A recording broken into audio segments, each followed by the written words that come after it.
Good morning, I'm Bridget McConnell, the Chief Executive of Glasgow Life, and it's my pleasure to welcome you to the second day of the Host City Conference, a day which hopefully will enable reflection, challenge and inspiration. The programme creates space for learning and exchange around themes which resonate across our industry as we recover from the devastating impact of COVID-19. It helps us look at how we rebuild audiences and deal with some of the most urgent, challenging and pernicious global issues: oppression, discrimination and climate change. We will also look at the connection between local and global issues, explore ways of measuring event impact and outcomes, and consider the implications and opportunities provided by digital and immersive technologies. One of the most heartening aspects of the last few years has been our sector's capacity for creativity, adaptation and innovation. This has continuously fired my enthusiasm, even during some of the bleakest times. The events industry is fundamentally rooted in a solution-focused approach, and that has never been more in evidence than over the last 2 years. The other heartening aspect has been the ongoing hunger for live events and the speed which audiences have both returned, but also have largely adapted and accepted to changes required in behaviour, and they've all complied in the main with public health requirements. Research into the experiences of almost 2 million people attending 31 test events, published by the Department for Digital, Culture, Media and Sport at the end of last month, has given us all a much more nuanced awareness of transmission risks and the impact of behavioural interventions. As we await more details of the understanding of the seriousness of the latest mutation, and as we continue to learn to live around COVID, this research will be invaluable.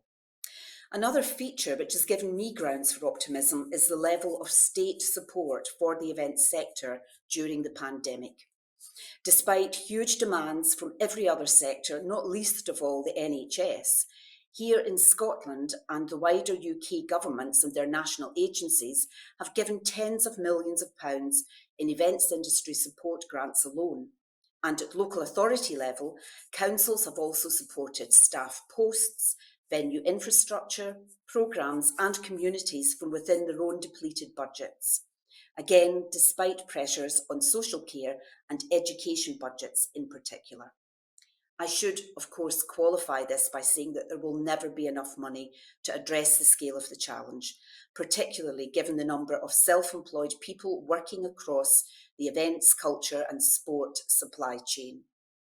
Notwithstanding, support funding is an indication of recognition of the extent to which the sector has been impacted, but also the scale of its economic contribution and the contribution the sector makes to wider agendas, including health and well-being, cultural diplomacy and soft power, all of which are particularly important as Scotland and the UK look to find their place in the world.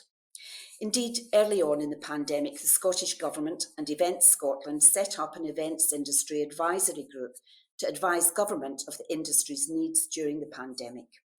Engagement with the government is regular, and for the first time in my memory, we saw a coming together of industry and supply chain professions covering the whole of Scotland and events large and small.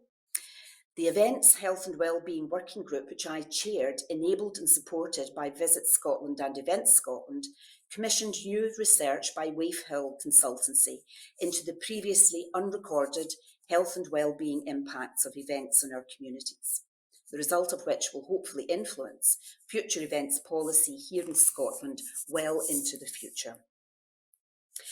We also know that sport, culture and events are powerful drivers for social progress. At their best, they provide fora which can unify people with different lived experiences and create platforms to celebrate diversity and exhibit solidarity. They enable social connection and meaning.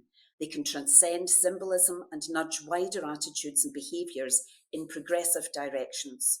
But they also reflect wider society and contain hierarchies and power structures of their own. More now than ever, and highlighted by campaigns such as Black Lives Matter, we are all under an obligation to consider the part we play as individuals, organisations and agencies in challenging inequalities, social and economic oppression and discrimination. How we use the power we hold to enable meaningful and positive change. COVID has changed many aspects of life, but we will always want to have communal shared experiences. This is particularly true with regard to digital technology trend acceleration. McKinsey Consulting estimates that 5 years of change took place in the first 3 months of the COVID pandemic, and we saw considerable changes, obviously, in consumer behaviour. Over the last 18 months, there has been a significant increase in online programming of social and cultural activities, and it seems likely that hybrid models of digital and physical events, performances, collaborations and work practices will become the norm. However, there's something very human about the sharing in the excitement and immediacy of live performance, whether it's music, theatre or sport. The virtual world has much to offer and has been a lifeline during these difficult years, but it will, I think, always be about augmentation of experience, not a replacement. When I spoke to you last year, I had anticipated this year's host city conference would be in person. Sadly, the fact remains that we're still in a pandemic and therefore are online for the second year. Yet there is much to be optimistic about. Not least of all, the brilliance of our scientists enabling the creation and rollout of vaccines, constantly improving medical treatments for those with COVID, allowing us to return to some semblance of normality. I'd now like to, you won't be surprised to know, share a few of the images and events that we hosted here in Glasgow over these past 2 years. And in itself, I find it really affirming that despite the huge challenges, we have actually continued to deliver. Despite the enormous challenges we are facing across the world, here in Glasgow, we've continued to demonstrate our capacity to deliver on the national and international stage. We saw that last month as Glasgow hosted COP26. We all hope COP will be seen as a key stage in global acceleration of institutional and political efforts to mitigate climate change.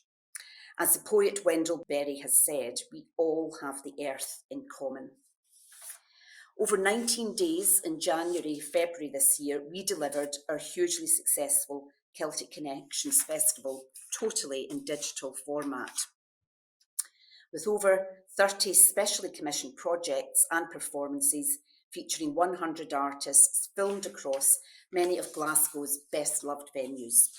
Audiences from over 60 countries, more than ever before, bought over 27,000 tickets and viewed over 10 million minutes of musical entertainment online. In June and July, Glasgow was one of the venues for Euro 2020, with 4 matches played at Hampden in front of over 200,000 fans and another 40,000 people enjoying the tournament from the fan zone based at Glasgow Green.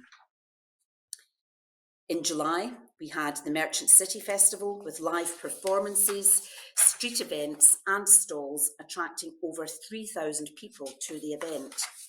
In September, we had the Mela at Kelvin Grove Bandstand and Park with around 1,000 tickets issued, as well as the much-loved music festival Transmit, featuring over 40 live performances from a range of long-missed bands and musicians such as Primal Scream, Liam Gallagher and the Chemical Brothers, performing to an audience of over 150,000 over 3 days.